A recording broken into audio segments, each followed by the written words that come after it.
Eu sou ator. Meu nome é Júlio Van. E a personagem que eu estou interpretando é um escritor, um jornalista que escreve artigos e alguns livros. Neste momento, ele está com muitas dificuldades. Ninguém quer publicar seus escritos. Em função disso, ele vive um dilema: dizer ou não dizer a verdade. O seu nome é Joaquim.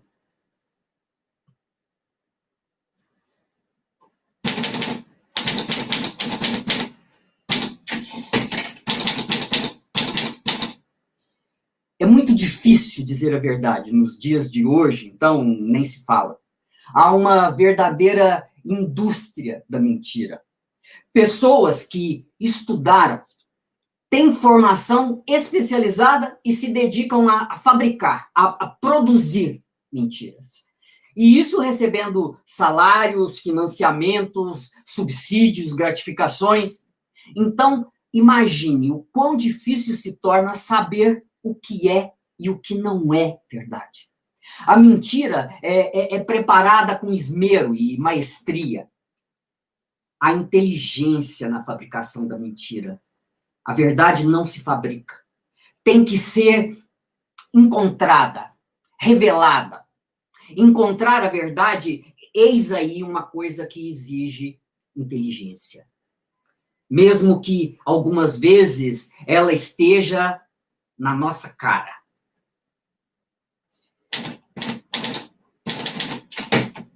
Qual verdade merece ser dita? Essa é uma pergunta importante, porque hoje, por exemplo, as grandes nações ditas civilizadas estão afundando uma após a outra na pior das barbáries, diante dos olhos pasmados do universo. As guerras se sucedem umas às outras, quase sempre envolvendo petróleo, ou religião, ou ambos. Mas uma guerra ainda pior está sendo travada e esta quase ninguém percebe o quanto é desumana e genocida. É a guerra da disputa de mercado. As armas nucleares parecem brinquedos de criança diante da destruição que essa guerra promove. A desumanização. Ficamos reduzidos a mercadorias, consumidores e índices estatísticos. Para a maioria, apesar de inteligentes, é difícil perceber o quanto estão sendo manipulados, mesmo porque, por trás dessa manipulação, há um sem número de gênios criativos, dedicados ao abuso e à enganação. Eu fico sempre impressionado. Um exemplo disso, já naturalizada e aceita como necessária, é a privatização. Privatizaram sua vida, seu trabalho, sua hora de amar e seu direito de pensar. É da empresa privada o seu passo em frente, o seu futuro. E, antes de tudo, o seu salário, o seu pão de cada dia. E agora, não contentes, querem privatizar o conhecimento, a sabedoria, o pensamento, que só a humanidade pertence. Bertolt Brecht ficaria perplexo até onde se pode chegar com isso.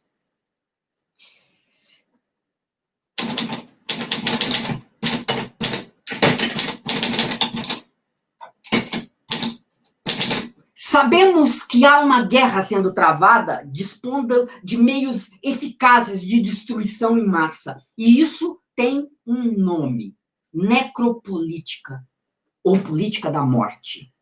Esta é uma verdade que não admite dúvidas, mas parece as pessoas não se importam ou estão demasiado preocupadas em garantir o seu quinhão, os seus empregos, os seus ganhos, e se adaptam velozmente à situação. A guerra é uma excelente oportunidade de negócios, dizem.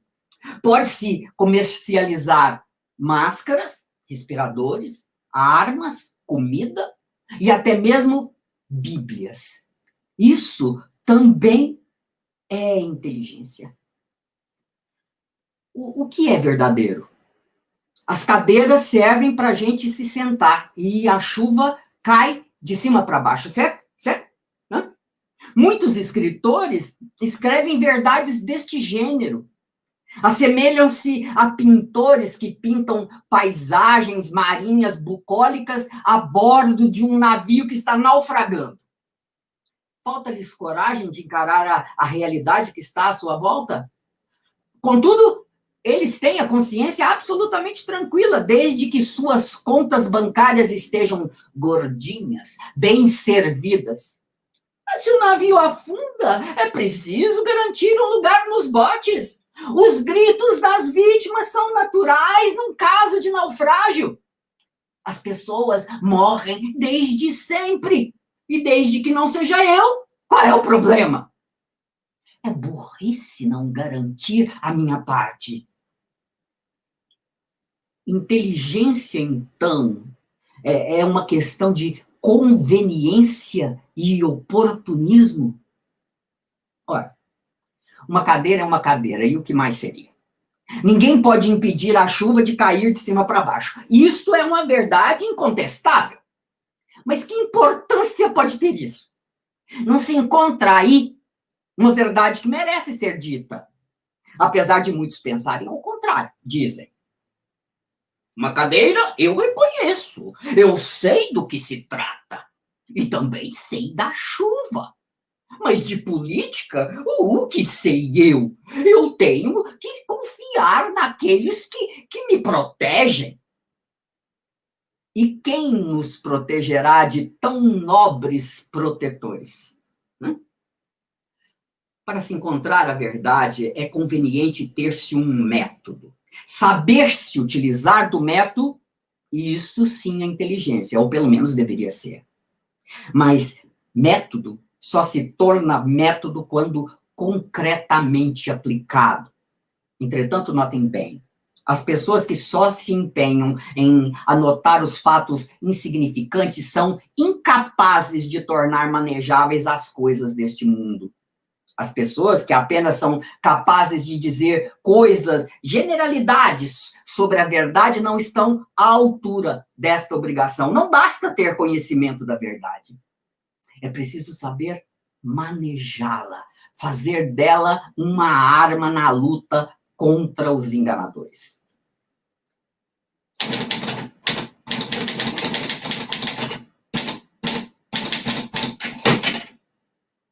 Que continuemos a nos omitir da política, a aceitar as coisas como naturais, a ser coniventes com as mentiras que sabemos ser mentiras, a dar as costas àqueles com os quais nós não nos identificamos. Isso é tudo que os malfeitores da vida pública mais querem. Bertolt Brecht.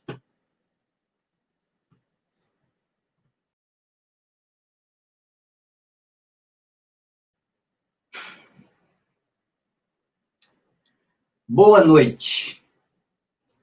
Estamos iniciando mais uma live, um programa Lives, hashtag Cultura na UFG. Uma realização da Pró-Reitoria de Extensão e Cultura, Centro Cultural UFG, com apoio da TV UFG, Rádio Universitária, SECOM e Reitoria Digital. É uma produção Calas Vaca Produções Artísticas. Meu nome é Júlio Van. Hoje estamos recebendo o ator, diretor e professor Jefferson da Fonseca.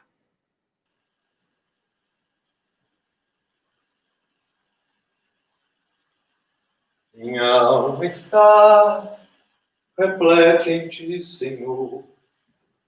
Grandioso és tu, grandioso és tu. Minha alma está repleta em ti, Senhor. Grandioso és tu, grandioso és tu.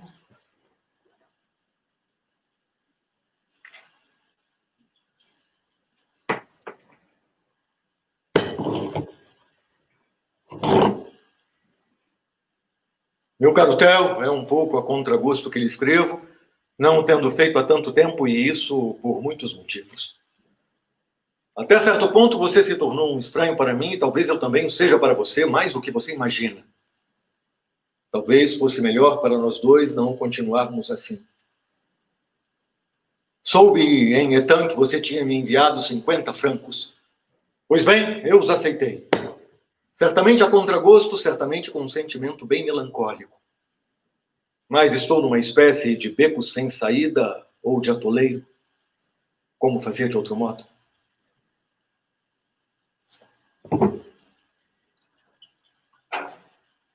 Como talvez você já saiba, voltei ao Bourguinage. Meu pai me disse que seria melhor ficar pelas vizinhanças de Etan. Eu disse que não e acredito ter agido melhor assim. Involuntariamente, tornei-me na família uma espécie de personagem impossível e suspeito. Seja como for, alguém que não merece confiança. A quem poderia eu ser útil? Para que poderia eu servir? Existe algo dentro de mim, o que será? É por isso que, antes de mais nada, sou levado a crer que a melhor resolução a tomar e o mais razoável é que eu vá embora. Que eu me mantenha a uma distância conveniente, que eu faça como se não existisse. O que para os pássaros é a muda, a época em que trocam de plumagem, a adversidade, o infortúnio, os tempos difíceis são para nós seres humanos. Podemos permanecer nesse tempo de muda, podemos também deixá-lo como que renovados. Mas, de qualquer forma, isso não se faz em público. É pouco divertido. E por isso convém eclipar-se. Pois seja.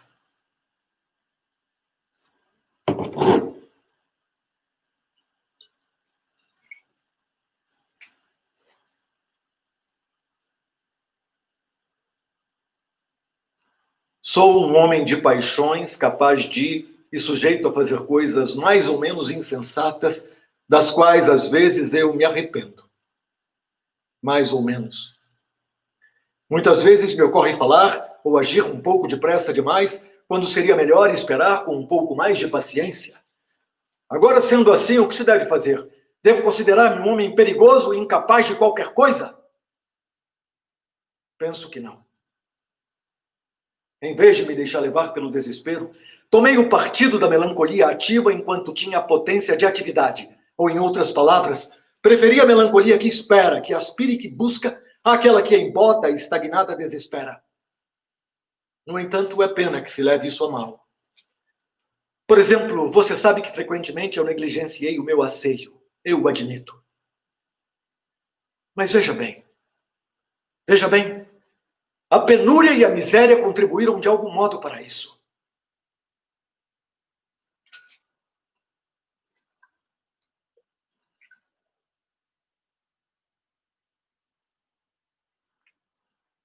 Já faz agora, talvez, 5 anos, não sei ao certo, que vivo mais ou menos sem lugar, errando aqui e ali.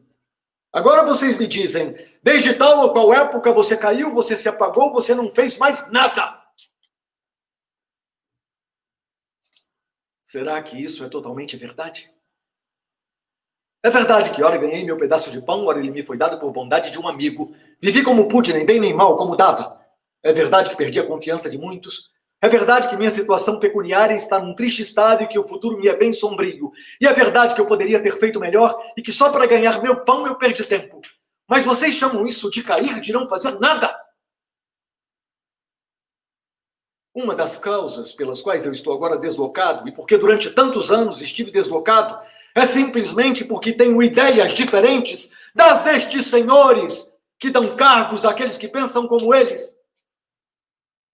Não se trata de uma simples questão de asseio, como hipocritamente me censuraram. É uma questão mais séria que isso, posso lhe garantir. Por que lhe digo tudo isso? Não é para me queixar, não é para me desculpar naquilo em que eu possa ter mais ou menos errado. Mas simplesmente para lhe dizer que quando de sua última visita no verão passado, quando nós dois passávamos perto da velha caverna abandonada, que chamam de A Feiticeira, você me lembrou que houve uma época em que nós dois também passeávamos e você me dizia, nós estávamos de acordo sobre muitas coisas, mas desde então você mudou muito. Você já não é mais o mesmo. Pois bem, isso não é bem verdade. Se eu mudei é que hoje eu penso e acredito e amo mais seriamente aquilo que na época eu também já pensava, acreditava e amava. Portanto, você não deve julgar que eu renegue isso ou aquilo. Sou uma espécie de fiel na minha infidelidade. E, embora mudado, sou o mesmo. E meu tormento não é mais do que este. No que eu poderia ser bom? Para que poderia eu servir? Existe algo dentro de mim. O que será?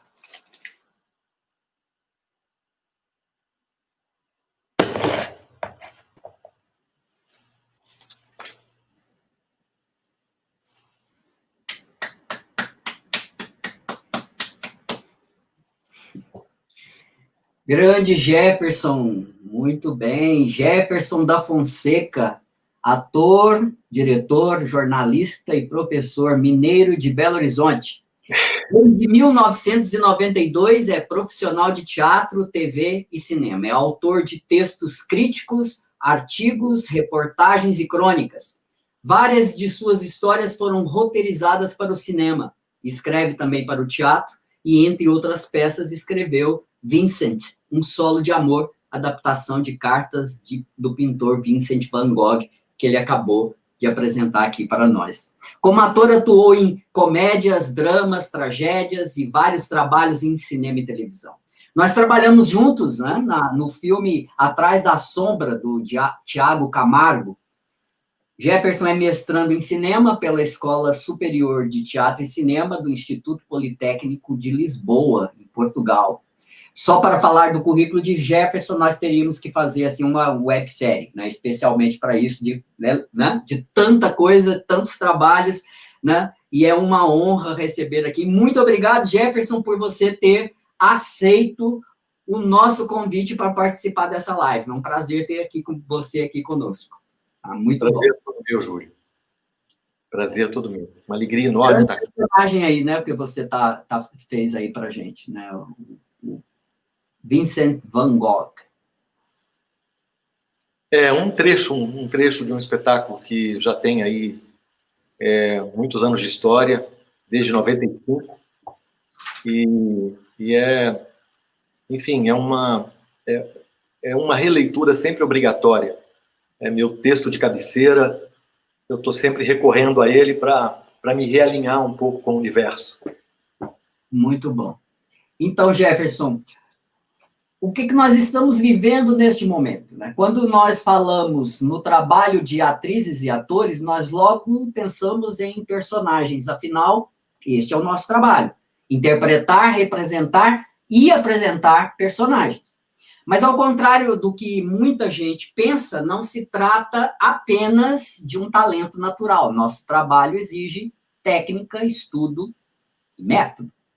Mas não se resume somente a isso, porque mesmo com toda a técnica, algo escapa dessa objetividade. E é aí que aparece o caráter de cada artista na subjetividade de cada interpretação. É difícil falar desse talento subjetivo, né? Mas podemos falar de método, claro. Para facilitar e motivar o nosso diálogo, nós escolhemos, então, como tema dessa live, né, para conversar aqui, método, empatia e distanciamento. Jefferson, na sua opinião, você acha que nós podemos fazer essa distinção quando nós falamos de método para o trabalho de atrizes e atores? Você acha que a gente pode fazer isso? Muito sinceramente, Júlio, essa é uma pergunta que a gente vai viver trabalhando nessas respostas, né? O ator é o ator, e um ator inteiro, um ator preparado, um ator letrado, um ator imerso, né, na sua condição de eterno aprendiz, de estudante, ele vai sempre se adaptar. A gente está vivendo nesse momento, né, o que a gente está passando agora, né, nesse exato momento, é uma prova disso, né?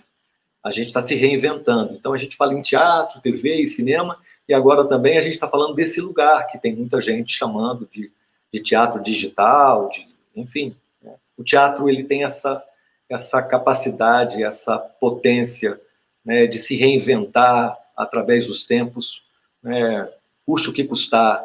Então, eu sinceramente acho que um bom ator, um grande ator, ele está preparado para vivenciar outras histórias, para se emprestar para outros sentimentos em qualquer veículo, em qualquer situação.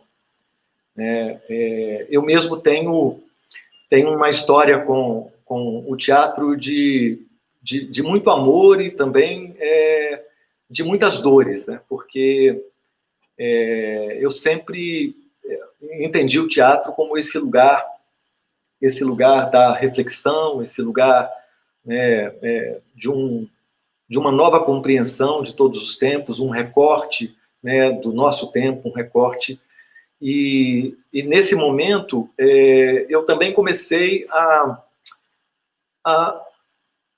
entender, na representação, eu comecei a me incomodar muito com aquilo que não era real. Isso particularmente, muito particularmente, né? Embora entenda esse lugar, né, da representação, esse lugar do teatro também com todos os seus excessos estéticos e tudo mais, eu comecei a tentar me identificar com aquilo que eu vejo, com aquilo que eu via. E eu comecei a acreditar muito pouco na maioria dos intérpretes com os quais eu me confrontava, né? Eu comecei a ter dificuldade em acreditar naquelas verdades. E aí foi quando eu resolvi mergulhar, né, vasculhar, esquadrinhar ainda mais, né, os meus estudos com o naturalismo, com as verdades construídas, com esse lugar mínimo, esse lugar mais delicado.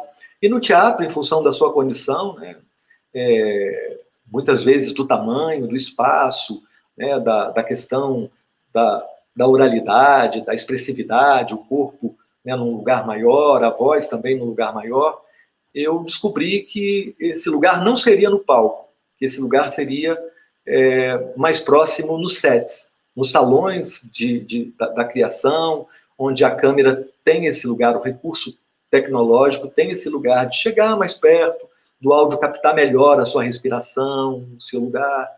E eu me identifiquei mais nesse lugar, embora seja a minha origem, o meu berço, eu tenho uma paixão voraz, né, com o teatro, mas nesse lugar da pesquisa, da atuação para a TV e para o cinema, né, sem me perder muito na resposta da sua pergunta, e aí é onde eu quero chegar. Né? Eu acho que existem sim essas diferenças, mas um ator inteiro, bem preparado, ele vira a chavinha e ele consegue se ajustar a esses lugares, né? Quando ele pode só respirar, quando ele pode só mover o olho levemente para um lado, e isso ter algum significado, que no teatro, à distância, muitas vezes não é possível. Então, eu entendo isso, eu acho que esse lugar do audiovisual, esse lugar dos recursos técnicos a serviço da nossa respiração, da nossa verdade, dos nossos sentimentos, né, mais profundos, né? Eu me identifico nesse lugar e acho isso. Eu acho que é uma eterna busca, né? Eu tenho amigos, eu tenho grandes atores que são perdidamente apaixonados e vivem imersos no fazer teatral, né? No palco, nesse lugar. E alguns, inclusive, nem gostam da TV e do cinema. Não gostam mesmo. Né? Querem mergulhar nesse lugar. Mas muitos deles, eu tenho visto, muitos deles já estão aí, né? Enfim, pela força das circunstâncias, já estão diante dessa câmera pequenininha, fria, desse lugar aí, também experimentando esse outro lugar. É a primeira... Olha, eu já fiz esse monólogo, eu percorri muitas cidades, eu viajei muito com esse espetáculo, eu estive em diversos lugares. É a primeira vez que eu digo um trecho dele assim, para a câmera, né? Sem ninguém. Eu estou num lugar, né, isolado aqui, estou sem ninguém aqui, e é a primeira vez. Então, tá aí, desde 1995, eu já fiz para uma pessoa várias vezes, e fiz para 2.000 pessoas. Mas é a primeira vez que eu faço, né, para muita gente que eu não vejo, assim, né, que eu não estou vendo. Para mim é um desafio também esse lugar. Na verdade, assim, eu tenho uma história meio parecida com você, né? Porque quando eu penso assim, eu como ator, como diretor, também às vezes como roteirista, né? Eu não sigo exatamente uma tendência, né? Na minha história, né? Eu costumo dizer que tanto ator como diretor eu faço o que é preciso, né? Como roteirista, por exemplo, eu gosto de contar história, mas uma coisa para mim é fundamental, né? Que você falou e a verdade, né? Porque não tem uma frase que eu gosto muito que é assim: nós artistas não temos compromisso com a realidade, mas com a verdade, né? E isso eu acho que é o que busca, assim, inclusive é tema aqui, né? Das dificuldades de se dizer a verdade, né? Porque você tem que encontrar formas para isso. Né? Nesse trabalho que você acabou de fazer, né? Por exemplo, eu fiz iniciei aí com o texto do Brecht, né? Baseado no texto do Brecht, né? Que também um monólogo, né? Em que busca, assim, na interpretação, trazer um pouco desse distanciamento, né? Que o Brecht coloca, que é para levar as pessoas a refletir um pouco sobre a situação, sobre a vida do que elas estão vivenciando e tal. Mas não tem jeito de você escapar da empatia, né? Porque sem empatia também não há comunicação. Né? Sim. Não tem como se comunicar se você não se identificar. Né? A questão colocada como que eu acho que aí o teatro, né, e o cinema, por exemplo, eu fiz a preparação do filme que você atuou. Né? E aí, o método que a gente trabalhou lá é muito mais próximo desse naturalismo, da questão da empatia, de se identificar, né? De ter a verdade da personagem estar aparente. Né? Como eu falei assim, a sua interpretação, né? Os mecanismos que você tem de representar que levam a apresentá-lo de uma determinada forma. Né? E no caso do que você faz no cinema, essa empatia é fundamental, né? Porque ela tem essa verdade, né? Por exemplo, é possível ver o interior da personagem. Né? Você que está fazendo mestrado em cinema, assim, há uma pergunta que me fazem e que com certeza já devem ter feito também a você, assim. Teatro, cinema, televisão, né? Você faz todas essas modalidades, aí, esses formatos, mas você escolheu fazer o seu mestrado em cinema. Você poderia falar para a gente assim, um pouquinho do que se trata esse trabalho que você está fazendo? Mais uma vez, assim, nesse lugar também da busca, né? Eu tenho buscado muitas respostas que vão se transformando ao longo dos acessos. Né? E o mestrado em cinema, primeiro porque eu queria me aprofundar em psicodrama. Eu queria me aprofundar num método sensorial, na busca na direção de atores, porque eu queria muito. Eu sempre digo isso assim. Eu tento ser um bom aluno em qualquer circunstância, mesmo. E acho que nós, professores, temos, no mínimo, essa obrigação, né? Essa obrigação de dar exemplo para os nossos alunos sempre. Somos alunos por toda a vida. Eu estava fazendo as contas outro dia, eu tenho 49 anos e eu tenho uns 45 de sala de aula. Desde os 4, eu sou um rato de sala de aula. Eu vou sempre estar numa sala de aula, em qualquer circunstância. Na maioria das vezes, aprendendo, sempre aprendendo. Né? Mesmo com os meus alunos, aliás, principalmente com eles, eu aprendo muito. E o mestrado em cinema não está sendo diferente, e eu fiquei ainda imensamente bem surpreendido, né? Muito feliz com o grupo que eu encontrei em Amadora, no Instituto Politécnico de Lisboa, né, na Escola Superior de Teatro e Cinema, porque eu encontrei um grupo absolutamente apaixonado também pelo cinema. E eu tenho aprendido muito, muito com essa turma, muito com os meus professores, são todos, né, altamente qualificados, né, e eles nos pegam, nos abraçam de uma forma muito carinhosa, entendendo essas especificidades, a diferença que cada um está buscando. Né, um mestrado em desenvolvimento de projetos cinematográficos, e nós temos essa liberdade de construir aí o nosso caminho.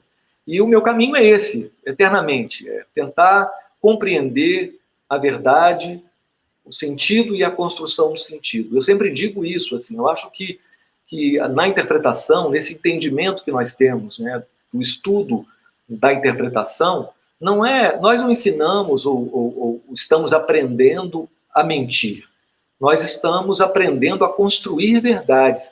E essas verdades brotam no nosso eu mais profundo. É desse lugar. As verdades das personagens, elas são as verdades do intérprete. Né? Aquilo que está dentro, você constrói e acessa aquilo. Os métodos são muitos. Né? Eu sempre também eu passei pelo entendimento, pelo estudo, passo pelo estudo de muitos métodos. Onde eu sei que tem alguém desenvolvendo um método, eu vou lá. No Brasil, eu tive com quase todos, pelo menos os reconhecidos aí, do cinema, da TV, eu tive o privilégio de fazer parte da turma destes preparadores de elenco, e eles sempre acrescentam muito a tudo isso. Então, eu não poderia... que método você segue? Então, a gente fala em Brecht e Stanislavski, que para mim é muito assim. Né? Brecht nos ensina a manter a nossa criação a um palmo de distância. Stanislavski vira e diz que ator e personagem se confundem. Então, e aí? Só que entre um ponto e outro tem um mundo. Um mundo. Cada um traz aí os seus sentimentos, os seus silêncios, e a gente vai construindo isso. E a cada companheiro de contracena foi maravilhoso, porque você, além de preparador de elenco, é também um grande ator. E foi maravilhoso jogar com você. Quando você, na preparação do Atrás da Sombra, né, na felicidade do nosso encontro, você jogava junto. Você entrou fazendo vários personagens daquele lugar e rapidamente você virava essa chave, você olhava com muita verdade, você jogava. E eu disse isso para você na época.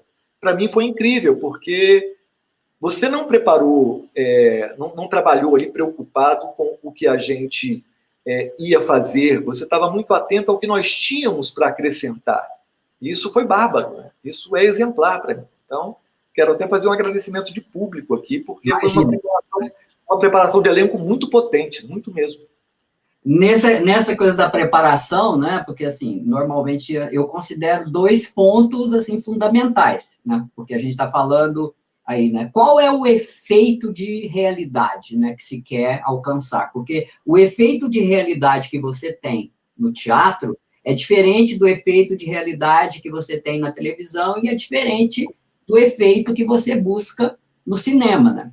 E pensar como é que as personagens reagiriam, né, se elas estivessem em outras situações que não aquelas propostas na peça ou no roteiro e tal. Né? Isso me dá assim, um caminho para verossimilhança, assim, né? E um detalhe, né? Porque atrizes e atores são pessoas. Né? Você é diferente de mim. Né? Nós somos atores, mas você é muito diferente de mim. E como é que eu vou perceber como é que você pensa, como é que você entende a sua representação? É perceber como é que essa pessoa interpreta a sua personagem, né? O meu trabalho de preparador ou de diretor é de auxiliar aí no trabalho dessa percepção de como a sua personagem se apresenta aos olhos do público, né, e da câmera. Eu queria te fazer um convite, pode ser? Claro. Então é o seguinte, um pequeno exercício, assim, vamos dizer, de estilo, vamos dizer, né?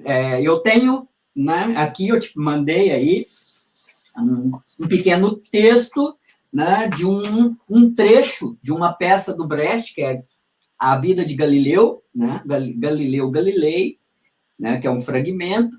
E eu queria fazer um diálogo assim, das personagens, fazer uma rápida leitura dramática, porque eu acho que este momento que nós estamos vivenciando hoje no mundo, né, não apenas no Brasil, mas no mundo, né, e aqui, né, muito assim, um certo descrédito, né, patrocinado, descrédito da ciência, né? Eu acho que o exemplo de Galileu é muito interessante. Mas é só um pequeno exercício. Vamos lá? Podemos?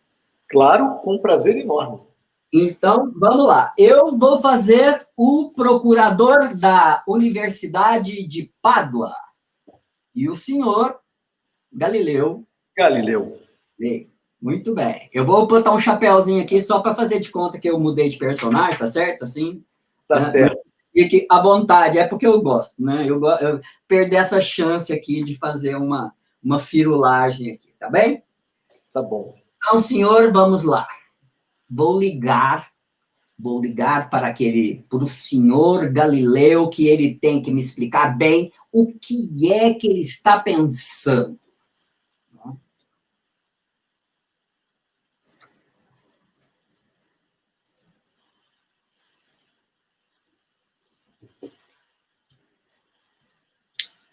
Alô?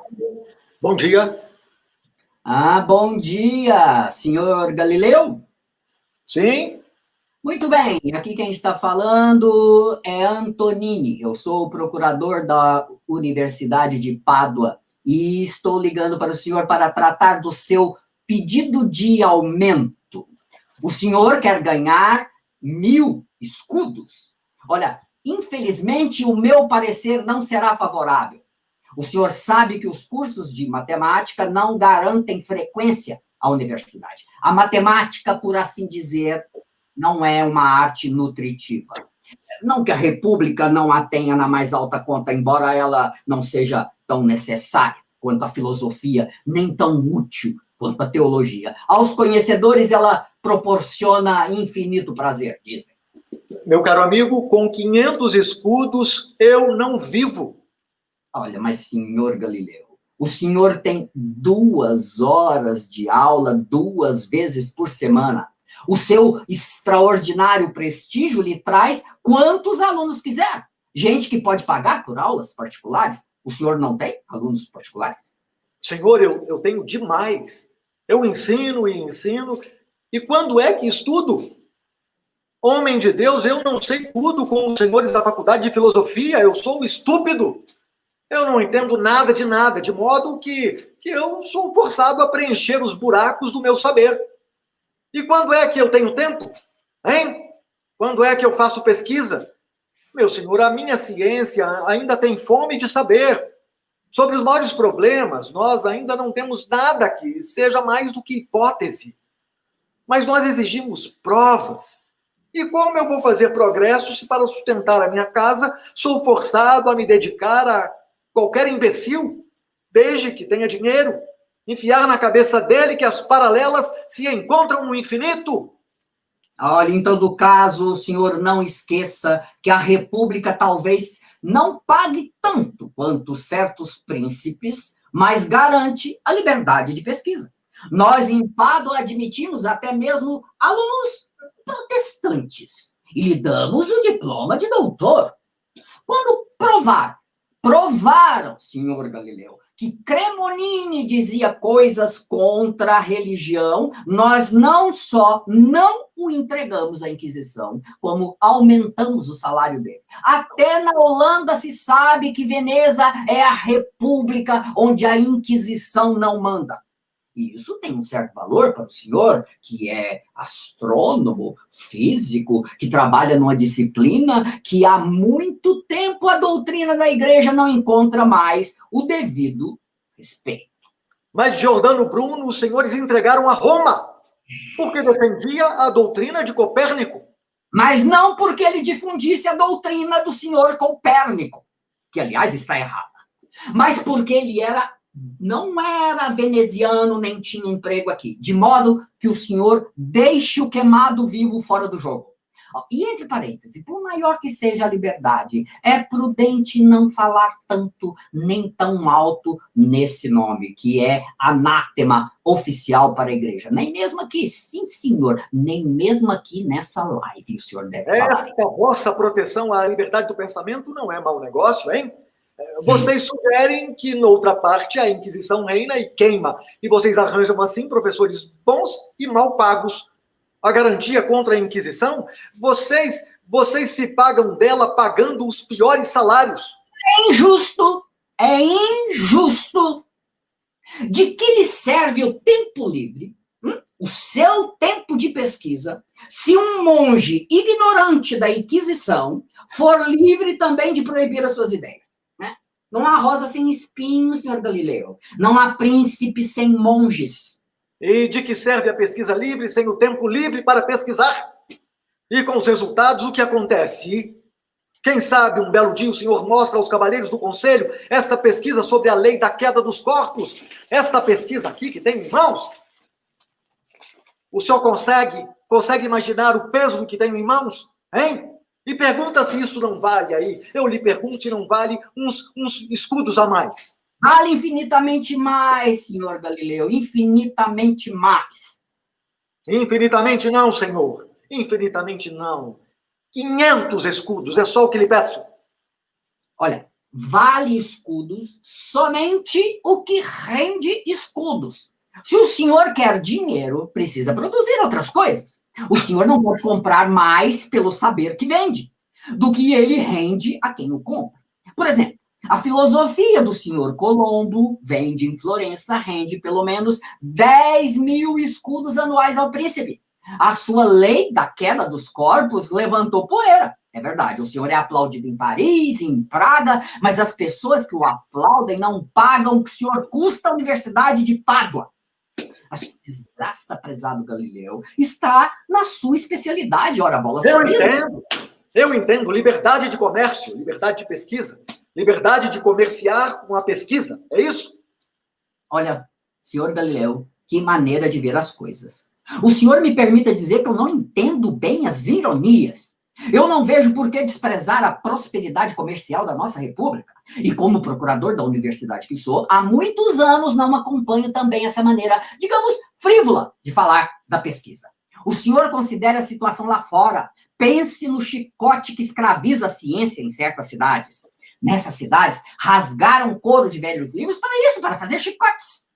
Não querem saber como a pedra cai, mas o que Aristóteles escreveu a respeito. Os olhos a gente tem para ler. Para que estudar a queda dos corpos? Me conte. Se conta só o jeito de cair de joelhos, né? No outro prato da balança, o senhor põe a alegria infinita com que a nossa república acolhe as suas ideias, por mais ousadas que sejam.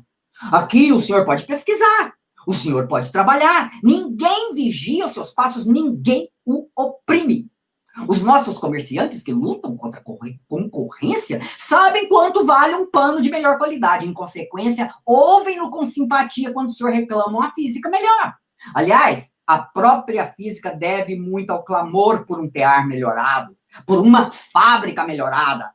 Os nossos cidadãos mais eminentes têm interesse pelas suas pesquisas, vêm visitar o senhor e pedem que lhes demonstre as suas descobertas. Gente cujo tempo é precioso. Aí o senhor mostra o corpo caindo. Meu caro Galileu, não despreze o comércio. Aqui não se admite interferência alguma em seu trabalho. Nenhum incompetente lhe cria dificuldades. Admita, Galileu, que aqui o senhor pode trabalhar, basta querer.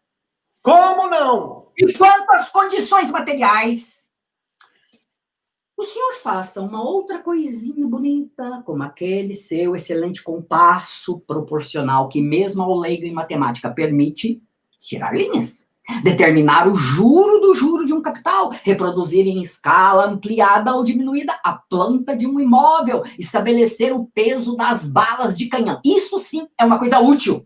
É uma besteira. O senhor chama besteira uma coisa que encantou e espantou os cidadãos mais eminentes e rendeu dinheiro à vista.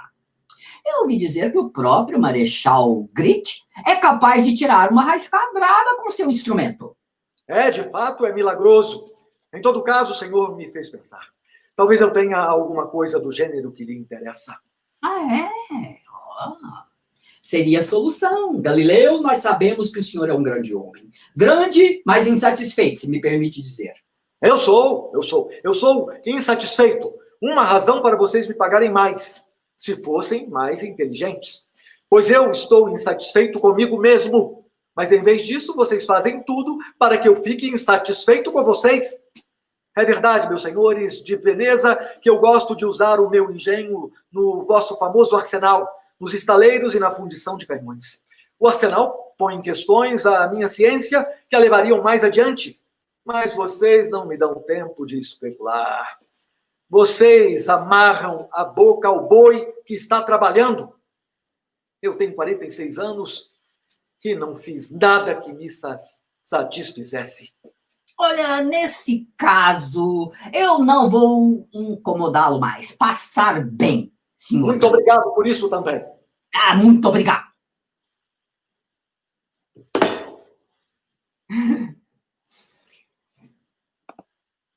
Muito bem, senhor Galileu. Então, esse momento que nós estamos vivenciando, olha que coisa engraçada, né?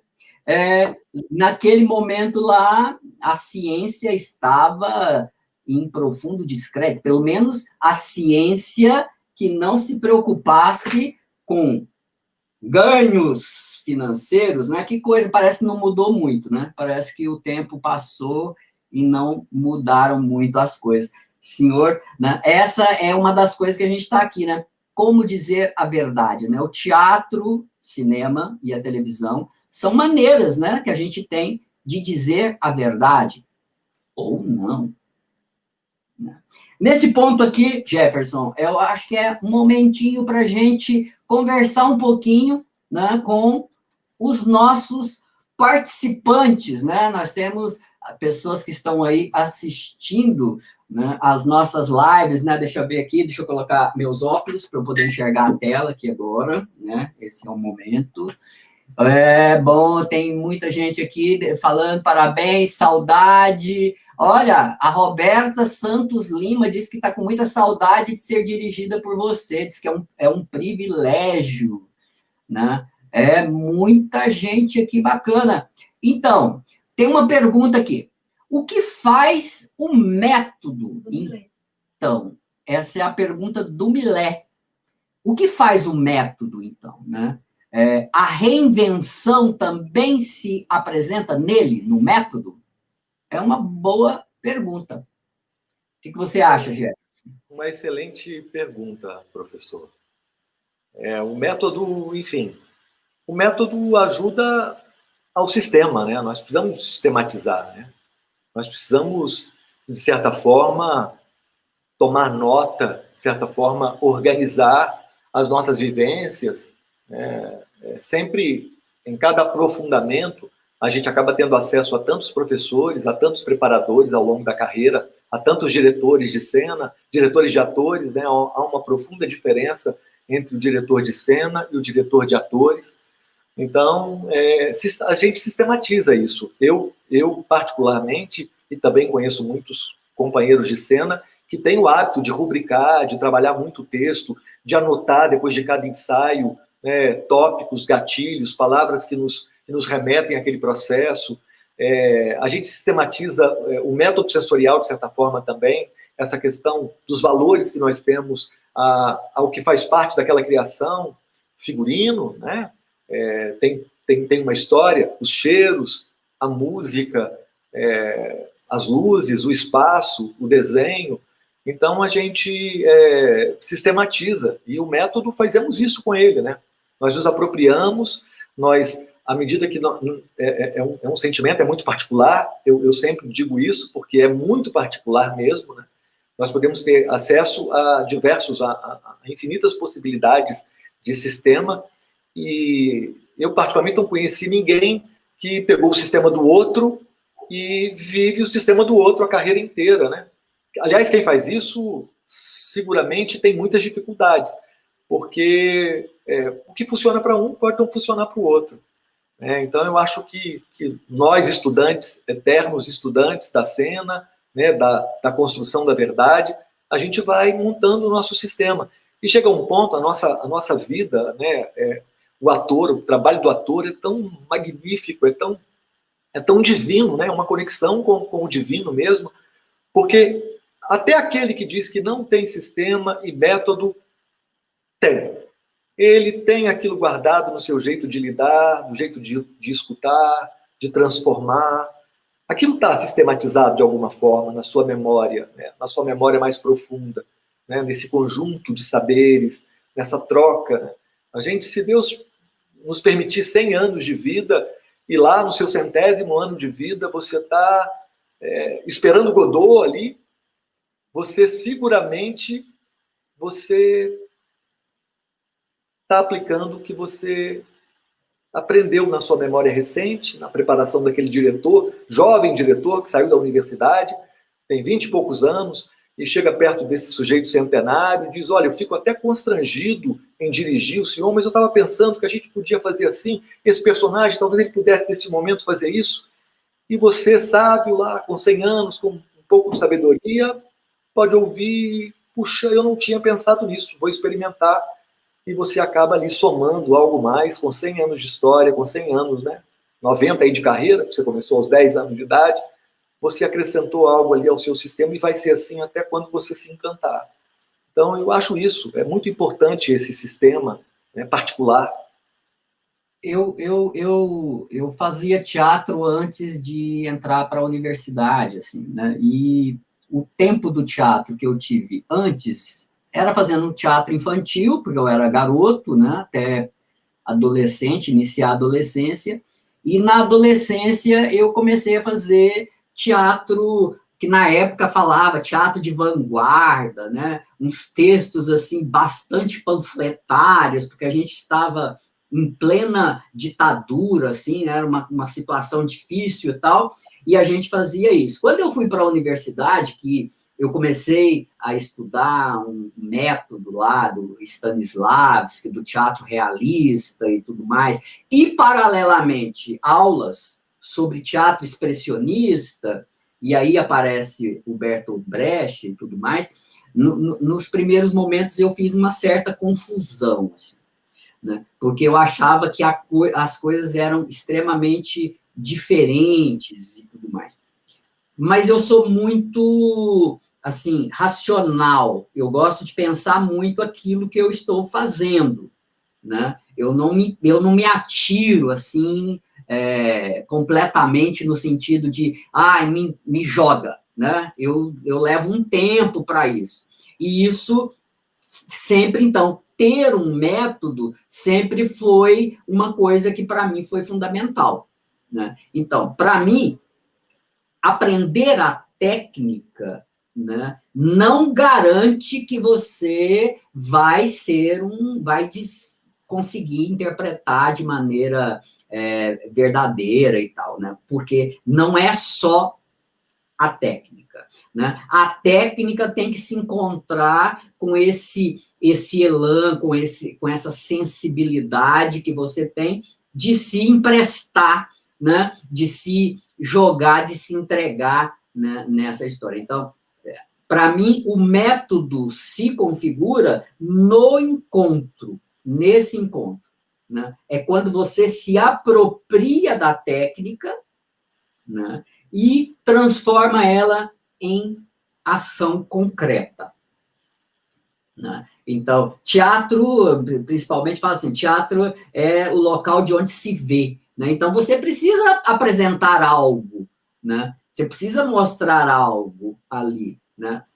Teatro, cinema também, televisão também, senão não imprime nada e tal. Então, para mim, o método é isso, assim. Quando eu encontrei você no filme, assim, que a gente se encontrou, que você falou algumas coisas sobre algumas coisas que você trabalhava e tudo mais, né? Isso casou muito com aquilo que eu queria fazer ali, né? Que é colocar a personagem numa situação em que ela tivesse existência real e concreta, né? Que fosse possível de ser reconhecida como uma pessoa. E para poder fazer isso, meu método é reconhecer o ator, né? Ou a atriz como uma pessoa. E isso é justamente o distanciamento, né?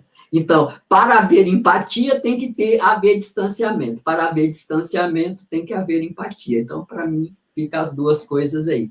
O Luciano Silva está fazendo uma pergunta aqui para você, Jefferson.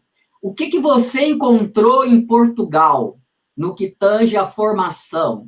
E o que falta para o Brasil na formação do artista? Mestrado, doutorado? Sinceramente, eu fiquei imensamente feliz com o que eu encontrei em Portugal, mas nós não estamos muito distantes no que se refere à pesquisa, né, à nossa cena contemporânea. Nós temos pensadores, nós temos realizadores, nós temos atores, diretores, professores extraordinários no Brasil. Extraordinários.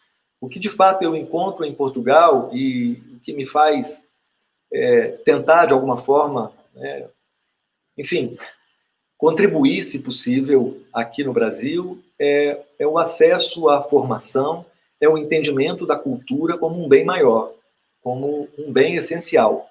O acesso à cultura como uma necessidade, como um alimento vital. Eu encontro isso lá. Entre os meus companheiros, fica muito evidente assim, que não se discute o acesso à cultura, o acesso à formação, ao ensino.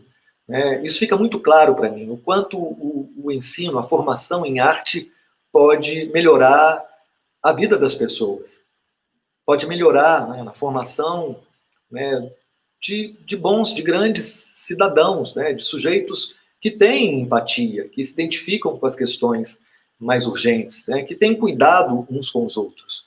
E é isso, eu encontro isso em Portugal de uma maneira muito linda, de uma maneira mágica.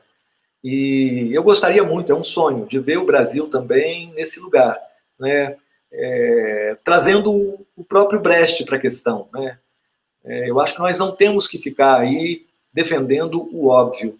Eu acho que nós precisamos de ajudar nessa compreensão, de ajudar da nossa forma, mas não de forma estúpida, de forma, agressiva, impensada. Eu acho que nós temos que fazer isso por meio do afeto. Eu sempre vou defender isso eternamente. Isso não é uma visão romântica, essa é uma visão muito particular. Eu acho que nós podemos sim transformar o país, nós podemos ajudar na transformação da vida das pessoas por meio do afeto, da generosidade, da empatia. Eu acho que esse é o caminho. Eu acredito verdadeiramente nisso, e as pessoas que mais contribuíram com a minha formação, as pessoas que mais contribuem com a minha vida, são as pessoas que sabem escutar, são as pessoas que não se colocam acima de tudo, são as pessoas que não têm a arrogância de achar que sabem o que é melhor umas para as outras, que simplesmente entendem as especificidades, a força das circunstâncias.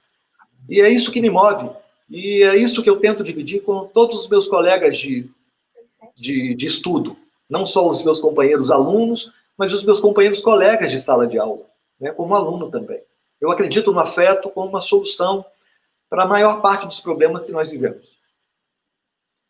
É bacana, assim, o Flomar está perguntando aqui de que ano é o texto, do Galileu, da vida de Galileu, 1937, 1938, O Bertolt Brecht faleceu em 1956, Teve uma produção fantástica aí no início, até os meados do século XX, Os anos 1900 aí.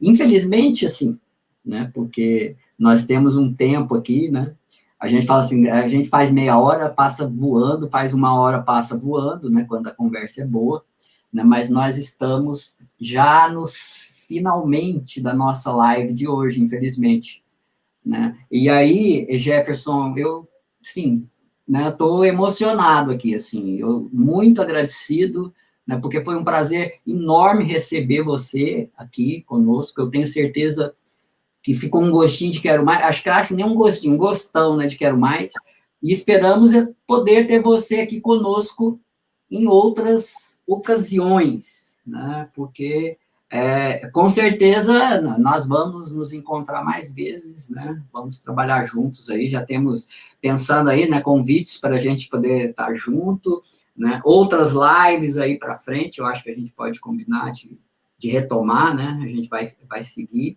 e eu queria te agradecer muito por você ter aceitado o nosso convite de participar aqui conosco. Sou eu quem agradece, Júlio. Eu quero também agradecer à Universidade Federal de Goiás, né, a todos os envolvidos dessa iniciativa, né? Ela vai muito além das lives, de você só abrir e conversar.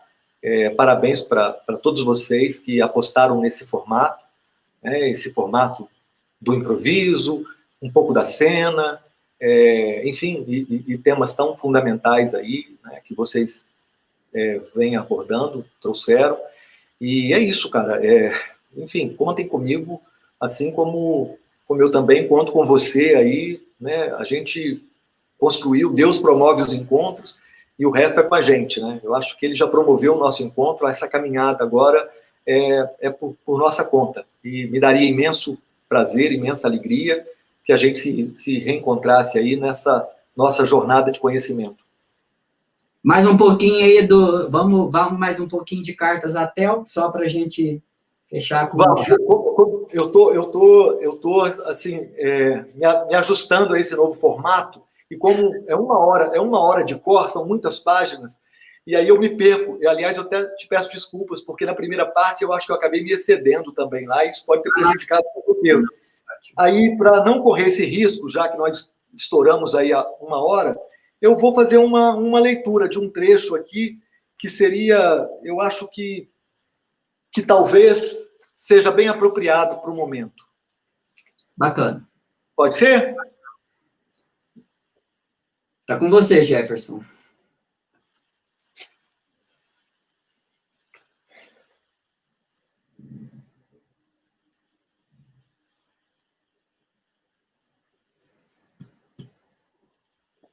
Meu cartel, algo que me atormenta e que eu quero te contar.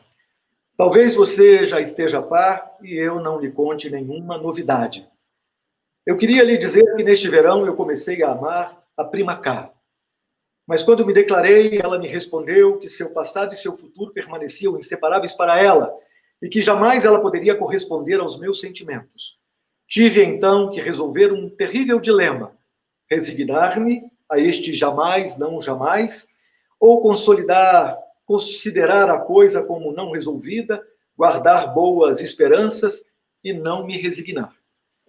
Eu escolhi essa última hipótese. Enquanto isso, eu continuo a trabalhar duro e desde que a encontrei, meu trabalho está bem mais fácil. 1 ano em sua companhia seria salutar para ela e para mim, mas os pais são realmente teimosos neste ponto. Mas você compreenderá que eu não pretendo negligenciar nada que possa me aproximar dela e estou decidido a amá-la até que ela acabe por me amar. Acontece-lhe às vezes, Theo, de ficar apaixonado? Eu gostaria que isso lhe acontecesse, pois, creia-me, as pequenas misérias também têm seu valor. Às vezes ficamos desolados, há momentos em que acreditamos estar no inferno, mas há ainda outras coisas e melhores. Há 3 opções: não amar e não ser amado, amar e não ser amado, é o meu caso, amar e ser amado. Quanto a mim, pretendo que o 2º grau vale mais que o 1º, mas o 3º é um sonho. Pois bem, caro irmão, fique também apaixonado e conte-me por sua vez. Seja amável num caso como o meu e mostre-me simpatia. Se algum dia você ficar apaixonado e tiver que ouvir um jamais, não, jamais, sobretudo não se resigne. Mas você é tão felizardo que espero isso nunca lhe acontecerá. Tudo que é verdadeiramente bom e belo, de beleza interior, moral e espiritual nos homens e em suas obras, eu acredito que vem de Deus. E tudo que há de mal e de ruim nas obras dos homens e nos homens não é de Deus, e Deus também não o acha bom. Mas involuntariamente sou levado a crer que a melhor maneira de conhecer Deus é amar muito. Ame tal amigo, tal pessoa, tal coisa, o que quiser. E você estará no bom caminho para depois saber mais, melhor e mais. Eis o que digo a mim mesmo. Mas é preciso amar com verdadeira e grande simpatia séria, profunda.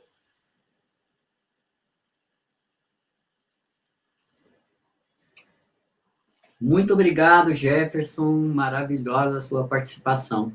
É isso, gente. Chegamos ao final da nossa live. Eu gostaria de agradecer a Flávia Cruvinel, ao João Vitor, ao Fernando, que é o Centro Cultural UFG, por esse espaço. Mas ainda tem mais. Na próxima semana, nós vamos conversar com o ator, diretor e professor goiano Constantino Isidoro. O tema da próxima semana, da nossa live, para se dizer a verdade, será engajamento, teatro e política. O nosso experimento teatral, na próxima semana, será astúcia. Obrigado e até lá. E obrigado por terem assistido. Tchau, tchau.